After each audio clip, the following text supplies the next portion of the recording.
Yana Elizabeth Mitchell ఒక German అమ్మాయి. ఆమె చనిపోవడానికి ముందు ఆమె మీద 67 సార్లు ఎక్సోర్సిజం చేశారు. చివరికి ఆమె చావుకు కారణం మాల్న్యూట్రిషన్ అని చెప్పారు.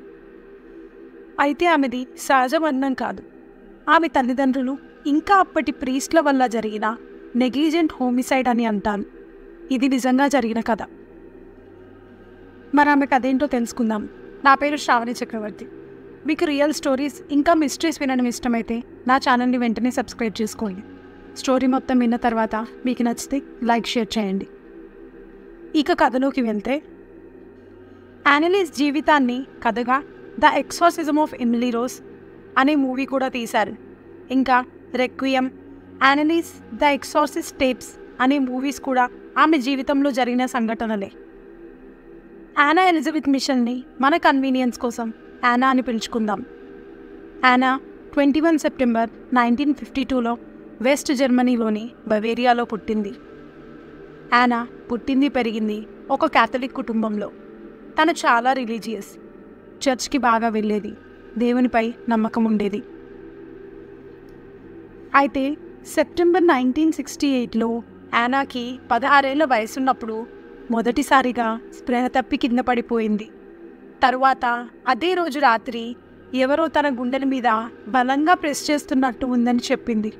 ఇంకా తలలో సూదులతో గుచ్చుతున్నట్టు నొప్పిగా ఉందని చెప్పింది. ఆ రోజు నుండి సరిగ్గా 11 నెలల తరువాత, అంటే ఆగస్ట్ 1969లో మళ్ళీ తనకు అలాగే అనిపించింది. యానా తల్లి ఆమెను మొదటగా వాళ్ళ ఫ్యామిలీ డాక్టర్ అయిన డాక్టర్ రాక్ దగ్గరికి తీసుకువెళ్ళింది.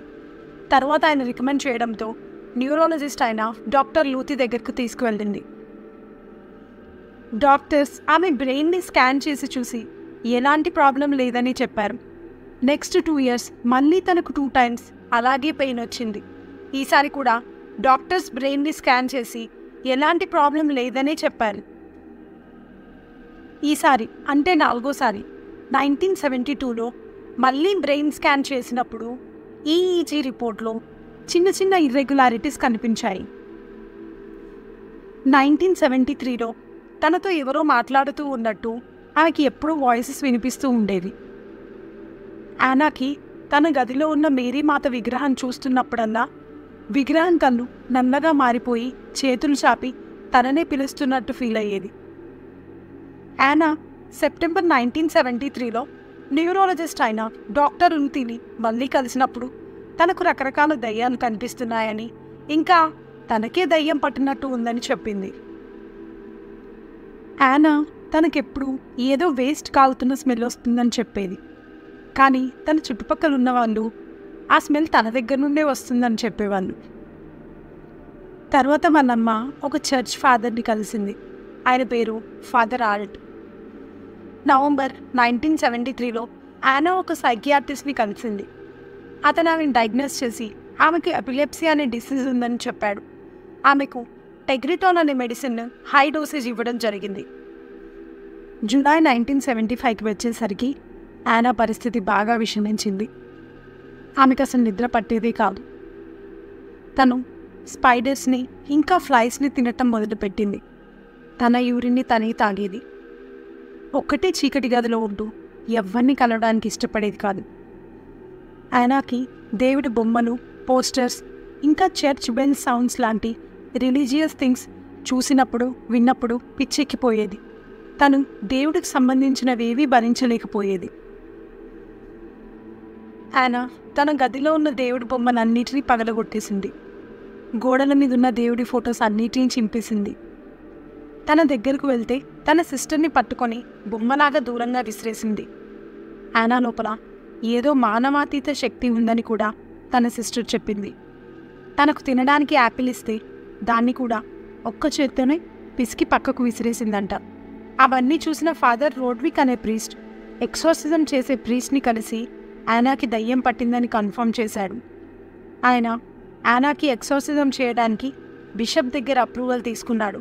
యానా మీద ఫస్ట్ ఎక్సార్సిజం సెప్టెంబర్ 24, 1975న ఫాదర్ రెన్స్తో కలిసి చేశారు.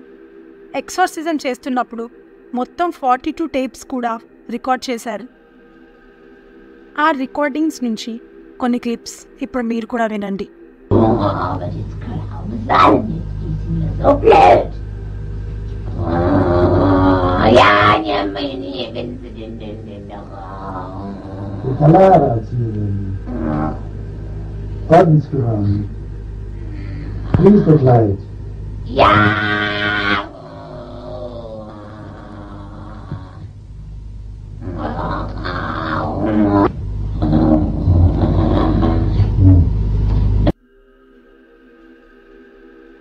తనకు ఎక్సోర్సిజం చేస్తున్నప్పుడు యాననిస్ తనకు పట్టిన దయ్యాల పేర్లు చాలానే చెప్పింది. అందులో ఒక దయ్యం పేరు ఫ్లీష్మ్యాన్ అని చెప్పి అతని గురించి అన్ని విషయాలు కరెక్ట్గా చెప్పింది. నిజానికి ఆ ఫ్లీష్మ్యాన్ అనే అతను 15th సెంచరీలో ఒక ప్రీస్ట్. అతని చెడు ప్రవర్తన కారణంగా అతన్ని చర్చి నుండి బహిష్కరించారు. యానా చెప్పిన ఆ విషయం విని ఫాదర్ ఆల్ట్ కూడా షాక్ అయ్యాడు. ఎందుకంటే ఆ ఫ్లీష్మ్యాన్ గురించి ఆయనకు కూడా అన్ని విషయాలు తెలియవు. ఇంకా ఆమె తనలో ఉన్న కొన్ని దయ్యాల పేర్లు కూడా చెప్పింది. ఆ దయ్యాల పేర్లు జూడాస్, నీరో, కెయిన్, హిట్లర్, ఇంకా లూసిఫర్ అని. Judas und der Nero, der Kain und der Hitler. 5 Stimmen. Das ist der 6. Oh, den haben wir gelogen. Den habt ihr natürlich.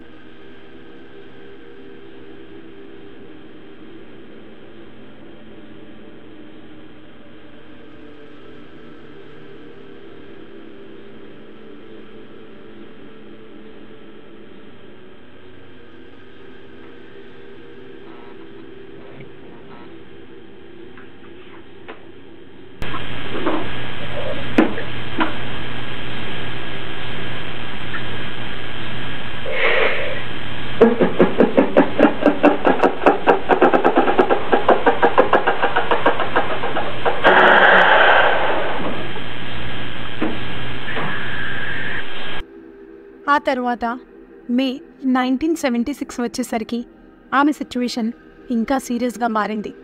ఆమె తన తలను గోడకేసి కొట్టుకునేది. ఆమె పేరెంట్స్ ఆమె అలా చేసుకోకుండా ఉండడం కోసం ఆమెను తాళ్ళతో కట్టేసేవాళ్ళు. రాను రాను యానా తినడమే మారేసింది. అసలు ఏమీ తినేది కాదు. అందుకు తను ఏం చెప్పిందంటే తనకు తినడానికి పర్మిషన్ లేదని. అలా తినకుండా ఉన్నా కానీ తనకు చాలా శక్తి ఉండేది. ఆమెను బెడ్కి కట్టేయాల్సి వచ్చినప్పుడు చాలా కష్టపడేవాళ్ళు. జూన్ 1976 వచ్చేసరికి తన ముఖం మొత్తం పీక్కపోయి కళ్ళు లోపలికి పోయి చూడటానికి చాలా భయంకరంగా ఉండేది.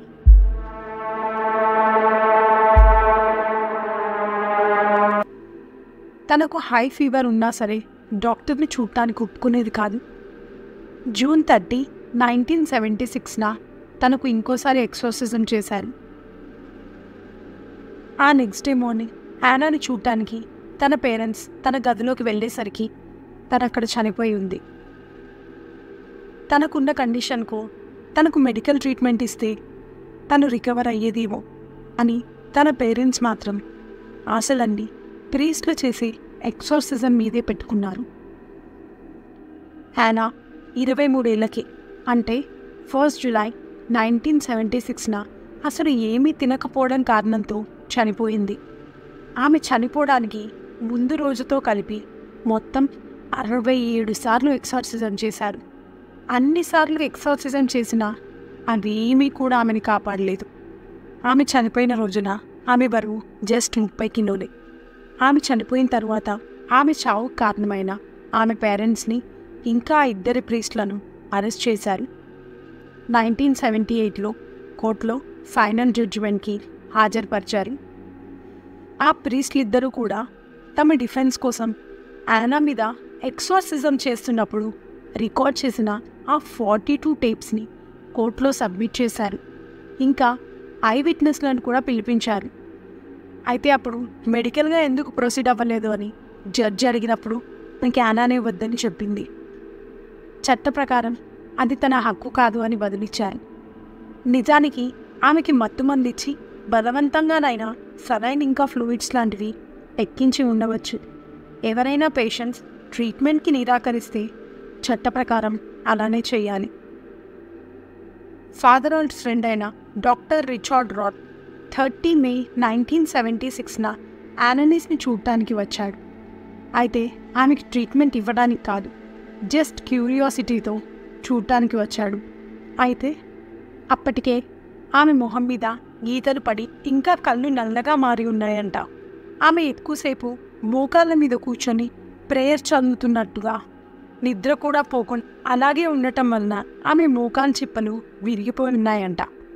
అసలు యానా స్టోరీ మొత్తం చదివిన తర్వాత నాకు ఒకటే అనిపించింది, ఏమీ తినకుండా ఆమె అన్ని సంవత్సరాలు ఎలా బ్రతకగలిగింది? ఆమె చనిపోయిన తర్వాత ఆమెని పోస్ట్ మార్టం చేసినప్పుడు బ్రెయిన్ ఏమైనా డ్యామేజ్ అయి ఉందా అని చూశారు. ఎందుకంటే ఆమెకి ఎపిలెప్సీ వచ్చినప్పుడు ఏర్పడిన సీజనస్ వల్ల ఏమైనా బ్రెయిన్ లోపల డ్యామేజ్ కలిగి ఆమె అలా బిహేవ్ చేసిందేమో అని. కానీ ఆమె బ్రెయిన్కి ఎలాంటి డ్యామేజ్ కాలేదు. కోర్ట్ యానా పేరెంట్స్కి ఇంకా 2 ప్రీస్టులు ఫాదర్ ఆల్ట్, ఫాదర్ రెన్స్లకు 6 నెలల జైలు శిక్ష వేసింది. ఆ 2 ప్రీస్టులకు 3 సంవత్సరాల సస్పెన్షన్, ఇంకా కోర్టుకైన ఖర్చు మొత్తం వాళ్ళే కట్టాలి అని తీర్పు ఇవ్వడం జరిగింది.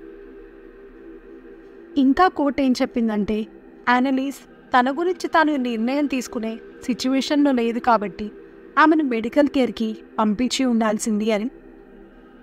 ఇప్పటికి కూడా చాలామంది ఆమె కేసుని స్టడీ చేసిన తర్వాత ఆమెకు ఎపిలెప్సీ ఉండటం వలన ఏర్పడిన మానసిక వ్యాధి కారణంగా ఏమీ తినక ఇంకా తాగకపోవడం వల్లనే ఆమె చనిపోయిందని, ఇంకొంతమంది ఆమెకు నిజంగా దయ్యాన్ని పట్టడం వల్లే ఆమె చనిపోయిందని చెప్తారు.